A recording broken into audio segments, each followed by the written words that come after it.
जंगल में सुबह का समय था। आसमान में काले बादल छाए हुए थे। हर जानवर को लग रहा था आज बारिश आने वाली है। लाली बकरी एक छोटी सी झोपड़ी में रहती थी।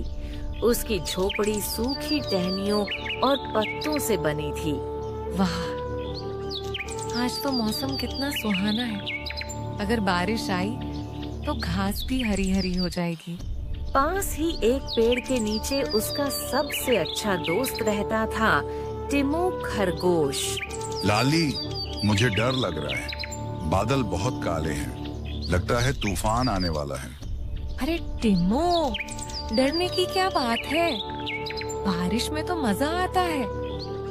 चलो उस ओर चलते हैं, कुछ ताजी घास खाते हैं। लाली और टिमो ने आसमान की ओर देखा। बादल बहुत काले हो चुके थे। लाली, घर वापस चल, अभी बारिश शुरू हो जाएगी। थोड़ी देर में चलते हैं। ये देख, कितनी सुंदर घास है। उसी वक्त मूसलाधार बारिश शुरू हो गई। पानी इतनी तेजी से बरसने लगा कि कुछ भी साफ नहीं दिख रहा था। दोनों जल्दी से एक बड़े पेड़ के नीचे भागे। लाली और टिमो पूरी तरह से गीले हो चुके थे। हाय राम, ये तो बहुत जोर की बारिश है। कहा था ना घर चलते हैं, अब फंस गए। बारिश लगातार चलती रही। घंटों तक उनके आसपास पानी भरने लगा। जंगल के छोटे छोटे रास्ते अब नालों में बदल गए थे। लाली और टिमो सोचने लगे, अब क्या करें? टिमो, हमें कोई ऊंची जगह ढूंढनी होगी, वरना पानी सब कुछ बहा देगा। हाँ चलो, पहाड़ी की तरफ चलते हैं, वहाँ थोड़ी ऊंचाई है। दोनों दोस्त बारिश में भीगते हुए धीरे धीरे पहाड़ी की ओर बढ़े। रास्ते में उन्हें मिला एक घायल गिलहरी। मदद करो, मेरी पूंछ में कांटा चुभ गया है। रुको, मैं निकालती हूँ। लाली ने अपने दांतों से धीरे धीरे कांटा निकाल दिया। धन्यवाद लाली, मैं तुम्हारी मदद कभी नहीं भूलूंगी। बारिश अब और तेज हो गई थी। हवा में ठंडक बढ़ गई। लाली कांपने लगी। चलो जल्दी चलो, वरना बीमार पड़ जाओगी। दोनों पहाड़ी पर पहुँचे। वहाँ एक पुरानी गुफा थी। अंदर अंधेरा था। वाह, यही तो चाहिए था। अब यहाँ थोड़ा आराम कर लेते हैं। हाँ, लेकिन खाना तो साथ लाए ही नहीं। बाहर बारिश रुकने का नाम नहीं ले रही थी। गुफा की छत से टप टप पानी टपक रहा था। लाली ने आसमान की ओर देखा और मन ही मन बोली, भगवान जी, बस ये बारिश थोड़ी देर के लिए रुक जाए, मैं अपने घर चली जाऊंगी। थोड़ी देर बाद बिजली चमकी और तभी गुफा के अंदर किसी की आवाज आई। कौन है मेरी गुफा में? लाली, किसी की आवाज आई। डर मत टिमो, चलो देखते हैं। दोनों गुफा के अंदर बढ़े और क्या देखा, एक भालू सोया हुआ था। अब तो गए, भालू हमें खा जाएगा। कौन है मेरी गुफा में? लेकिन तभी भालू जाग गया। लाली और टिमो जम गए, सांस तक रोक ली। बारिश बाहर गरज रही थी। गुफा में अंधेरा और डर दोनों फैल गए। लाली, अब तो गए। नहीं टिमो, डर मत। अगर हम सच्चाई से बात करेंगे तो शायद वो हमें कुछ नहीं कहेगा। नमस्ते भालू भाई, हम बस थोड़ी देर के लिए बारिश से बचने आए हैं। हमें माफ करना अगर हमने आपकी गुफा में आकर गलती की हो। भालू ने अपनी बड़ी बड़ी आंखें खोलीं। उसके फर भीगे हुए थे और चेहरा थका हुआ लग रहा था। अरे, तुम छोटे छोटे जानवर यहाँ क्या कर रहे हो? ये तो खतरनाक इलाका है। यहाँ तो पत्थर गिरते हैं और ठंड भी बहुत होती है। हम तो बस बारिश से बचने आए हैं। हमारा घर बह गया है। भालू ने कुछ देर तक दोनों को देखा, फिर मुस्कुरा दिया। डरो मत, मैं तुम्हें कुछ नहीं कहूँगा। मैं भी तो इस गुफा में बारिश से बचने आया हूँ। भालू ने अपना बड़ा पंजा बढ़ाया लाली और टिमो धीरे से आगे बढ़े और कोने में बैठ गए। भालू ने अपने थैले से सूखे पत्ते निकाले और जमीन पर बिछा दिए ताकि सब आराम से बैठ सके। धन्यवाद भालू भाई, आप बहुत अच्छे हैं। अच्छा तो होना ही पड़ता है जब मौसम इतना बुरा हो। वैसे मेरा नाम गोबरू है। गोबरू भालू, वाह, ये तो मजेदार नाम है। बारिश की ठंडी हवा अब गुफा में भी आने लगी थी तो गोबरू ने आग जलाई। गुफा की दीवारें आग की रोशनी में चमक उठीं। लाली ने राहत की सांस ली। टिमो ने अपने कान झटके और बोला, अब तो ऐसा लग रहा है जैसे घर जैसा माहौल है। घर जैसा तो तभी लगेगा जब कुछ खाने को हो। गोबरू भैया, क्या यहाँ आसपास कुछ फल या घास मिल सकती है? इस मौसम में तो मुश्किल है, पर गुफा के पीछे एक पुराना पेड़ है, वहाँ शहद और आम मिल सकती है। तो चलो। पर जैसे ही टिमो बाहर निकला, छपाक, वो पानी में गिर गया। लाली दौड़कर बाहर पहुंची। पानी घुटनों तक भर चुका था। टिमो किसी तरह पेड़ की जड़ पकड़कर लटका हुआ था। रुको, मैं आता हूँ। भालू ने लाली को पीछे किया और अपने मजबूत पंजों से टिमो को खींच लिया। तीनों फिर से गुफा में पहुँचे, भीगे, थके, लेकिन सुरक्षित। आज तो जान ही निकल गई थी। अब पता चला, मौसम को हल्के में नहीं लेना चाहिए। तुम दोनों बहुत बहादुर हो, लेकिन इस जंगल में सिर्फ बारिश ही खतरा नहीं है। भालू की बात सुनकर लाली और टिमो दोनों चौंक गए। क्या मतलब भालू भाई? यह जंगल अब पहले जैसा नहीं रहा। जब से इंसान जंगल के पास घर बना रहे हैं, यहाँ के जानवरों को परेशानी हो रही है। कई गुफाएं खोदी जा रही हैं और पेड़ काटे जा रहे हैं। ओह, इसलिए तो मुझे घर की तरफ अजीब सी गंध आती है। शायद लोग कुछ जलाते हैं। भालू भाई, हमें कुछ करना चाहिए। अगर जंगल ही नहीं रहेगा तो हम सब कहाँ रहेंगे? तुम सही कह रही हो लाली, लेकिन पहले हमें इस बारिश से बचना होगा। गुफा के अंदर आग धीमी पड़ने लगी थी। गोबरू ने अपनी पीठ के पीछे से एक लकड़ी का छोटा डिब्बा निकाला। ये क्या है? ये मेरे बाबा का दिया हुआ नक्शा है, इस जंगल के पुराने रास्तों का नक्शा। अगर हम इसका सही इस्तेमाल करें तो हमें ऐसी जगह मिल सकती है जहां बारिश से बचाव हो सके और खाने पीने का इंतजाम भी हो। वाह, तो चलो कल सुबह वहीं चलते हैं। तीनों ने ठान लिया कि सुबह होते ही नए आश्रय की खोज पर निकलेंगे। बाहर अब बारिश धीरे धीरे रुक रही थी। पेड़ों की पत्तियों से पानी की बूंदें टपक रही थीं, जैसे आसमान रोकर शांत हो गया हो। लाली ने आंखें बंद की और कहा, शुक्रिया भगवान जी, आज का दिन कठिन था पर हमने हिम्मत नहीं हारी। अगले दिन सुबह मौसम साफ था। चिड़िया गाना गा रही थी। गुफा के बाहर अब हर तरफ ताजगी थी। लाली ने अपने पैर बढ़ाए और बाहर झांका। वाह, कितना सुंदर लग रहा है सब कुछ। अब तो मौसम भी अच्छा हो गया। चलो दोस्तों, आज से हमारी नई यात्रा शुरू होती है। हमें उस नक्शे की मदद से सुरक्षित जगह ढूंढनी है। तीनों ने गुफा से निकलते हुए एक बार पीछे मुड़कर देखा। वो गुफा जिसने कल उन्हें बारिश और डर से बचाया था, अब सूरज की रोशनी में चमक रही थी। धन्यवाद प्यारी गुफा, तुमने हमें बचाया।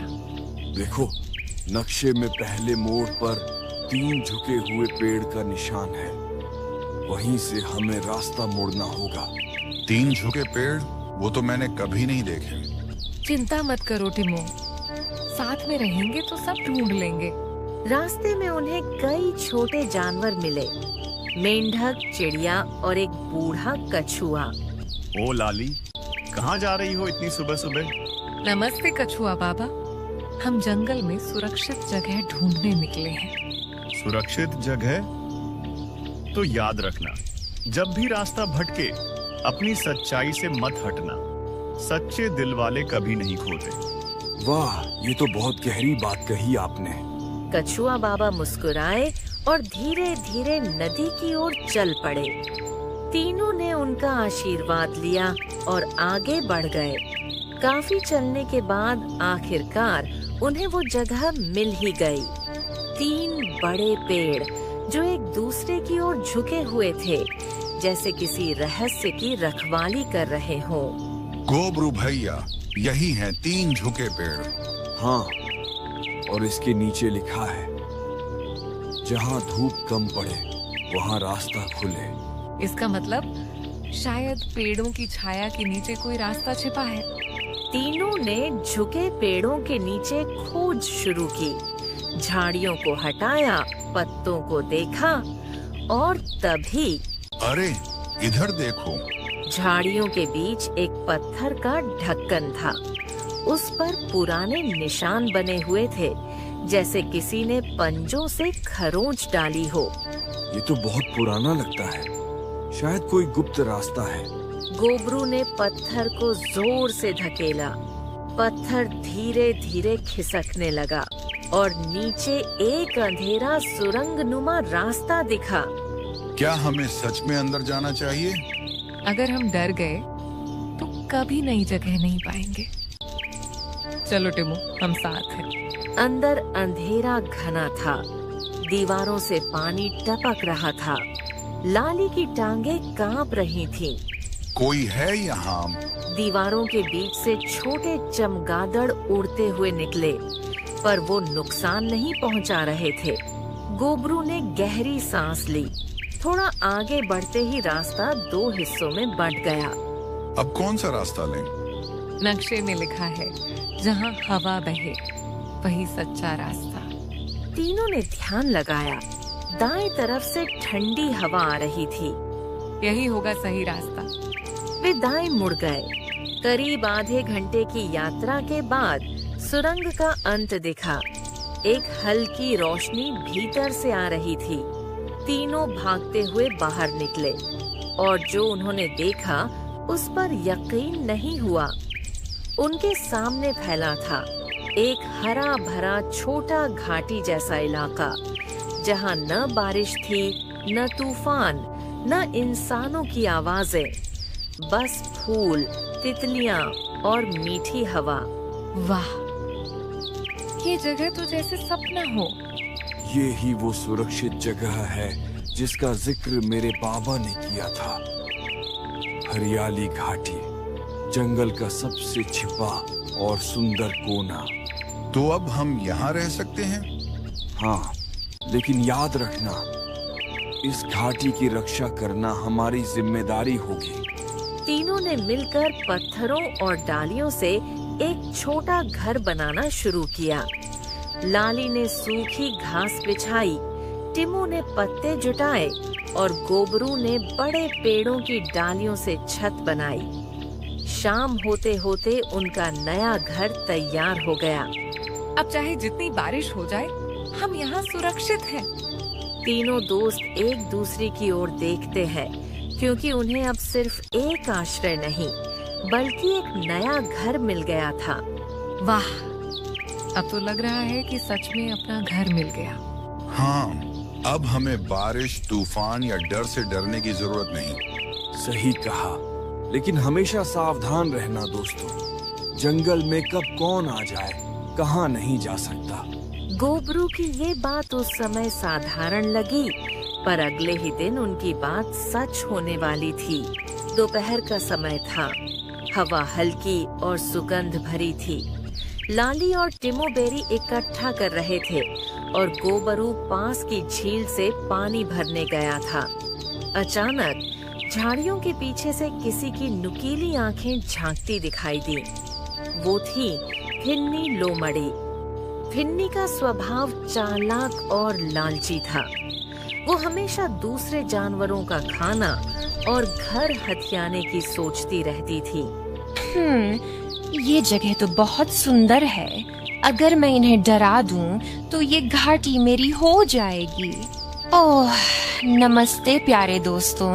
मैं रास्ता भटक गई थी। क्या मैं थोड़ी देर यहाँ रुक सकती हूँ? अरे जरूर, तुम यहाँ बैठो, अभी मैं तुम्हारे लिए कुछ खाने को लाती हूँ। लाली तो दयालु थी, पर टिमो को कुछ अजीब लगा। लाली, मुझे इस लोमड़ी पर भरोसा नहीं है। इसकी आंखें कुछ कह रही हैं। टिमो, सबको एक मौका देना चाहिए। शायद ये सच में रास्ता भटक गई हो। फिन्नी ने आसपास नजर दौड़ाई। हरा भरा जंगल, फल, पानी और गोबरू का बड़ा घर। उसकी आंखों में लालच चमकने लगी। रात को जब सब सो गए, फिन्नी ने धीरे धीरे अपना सिर उठाया और बोली, अब वक्त आ गया है इस घाटी को अपनी बना लेने का। वो बाहर निकली और गोबरू के बर्तन में से शहद चाटने लगी। टिमो की बेरी छिपा दी और लाली के बिस्तर के नीचे कांटे डाल दिए। सुबह हुई। अरे, मेरे बिस्तर के नीचे कांटे कहाँ से आ गए? मेरी बेरी भी गायब है। और मेरा शहद भी। ओह नहीं, मैंने तो कुछ नहीं किया। शायद कोई और जानवर आया होगा। तीनों ने एक दूसरे की ओर देखा। लाली को अब टिमो की बात याद आई। टिमो, शायद तुम सही कह रहे थे। पर लाली ने कुछ नहीं कहा, बस चुप रही। वो चाहती थी कि सच खुद सामने आए। रात को गोबरू ने एक योजना बनाई। उसने कहा, आज रात कोई भी नहीं सोएगा। हम देखेंगे कि ये सब कर कौन रहा है। तीनों अपने घर में छिपकर इंतजार करने लगे। चांद की रोशनी में फिन्नी चुपचाप उठी। वो फिर से शहद की ओर बढ़ी, पर जैसे ही उसने हाथ बढ़ाया, पकड़ लिया। फिन्नी, तुमने ऐसा क्यों किया? हमने तो तुम्हारा स्वागत किया था। मुझे माफ कर दो। मैं बस इस घाटी की सुंदरता देखकर लालच में आ गई। मेरा कोई घर नहीं था, इसलिए सोचा यहाँ रह जाऊं। गलती सबसे होती है फिन्नी, लेकिन सच्चाई छिपाने से दोस्त नहीं बनते। अगर तुम सच में यहाँ रहना चाहो तो मेहनत और ईमानदारी से साथ रहो। सच कहती हूँ, अब से मैं कभी धोखा नहीं दूंगी। कृपया मुझे माफ कर दो। ठीक है, हम सब तुमको एक मौका देते हैं। चलो, अब साथ मिलकर इस घाटी को और सुंदर बनाते हैं। फिन्नी ने हाँ में सिर हिलाया। उसने सबके साथ मिलकर काम किया। झोपड़ी सुधारी, फल जुटाए और बगीचा लगाया। धीरे धीरे घाटी फिर से पहले से भी ज्यादा खूबसूरत हो गई। शाम ढल रही थी। आसमान में हल्के बादल थे और सूरज की सुनहरी रोशनी घाटी पर पड़ रही थी। चारों दोस्त, लाली, टिमो, गोबरू और अब फिन्नी साथ बैठे थे। अब हमारी टीम पूरी हो गई। धन्यवाद दोस्तों। अगर तुम न होते तो मैं हमेशा अकेली रहती। दोस्ती का मतलब यही है, गलती हो जाए तो माफ करना और साथ रहना। जंगल में फिर से खुशियां लौट आईं। बारिश ने नया जीवन दिया था और अब दोस्ती ने नई उम्मीद।